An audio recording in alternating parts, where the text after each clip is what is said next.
এক ঘন্টা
দাদা কি হয়েছিল, ঘটনাটা কি ঘটেছিল?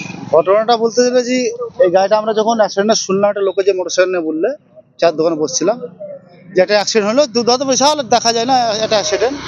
এসে দেখলাম তো আপনার বডিগুলো পড়েছিল, তো আমরা সব তারপরে কখনো বিড হাউসের ছোটোবাবু বড়োবাবু এলো, এসের পরে সব তুলিয়ে টোটো পাঠাই হসপিটালে আমাদের। হ্যাঁ, স্পটে 4 জন মারা গেছে।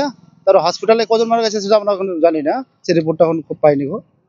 হ্যাঁ, তো আপনার যে অটো ছিল যে টেকারটা, ওটা কান্দির সাইড থেকে বহরমপুর যাচ্ছিল। হ্যাঁ, বহরমপুর যেতে তো ডাম্পারের পেছনে মারে, ডাম্পার হয়তো টায়ার চেঞ্জ করে হয়তো খাড়া করেছিল। হ্যাঁ, পেছনে মারার পরে এই দুর্ঘটনা ঘটে, যে এই অবস্থা তখন আমরা এসে দেখি। তারপর আপনারা ওদেরকে হ্যাঁ, হসপিটালে সব টোটো গাড়ি করে অ্যাম্বুলেন্স হয়েছিল, লাস্টে তুলে দেওয়ার যেগুলো ডেড বডিগুলো নিয়ে চাপিয়ে দিলাম, হসপিটাল নিয়ে গেল। কি নাম আপনার? দিল্লি স্যার।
देखा होगा टाइम उधर से निकल जाएगा।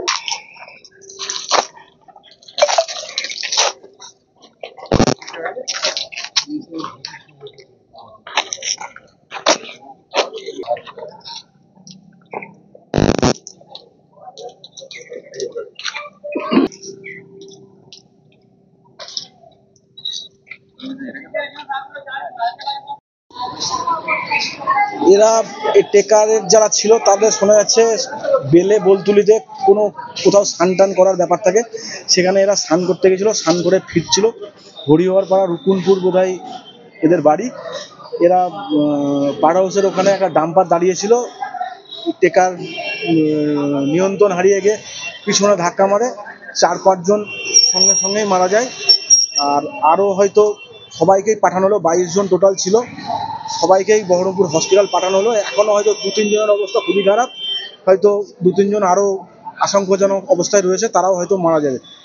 এই বিশাল একটা প্যাথেটিক দুর্ঘটনা।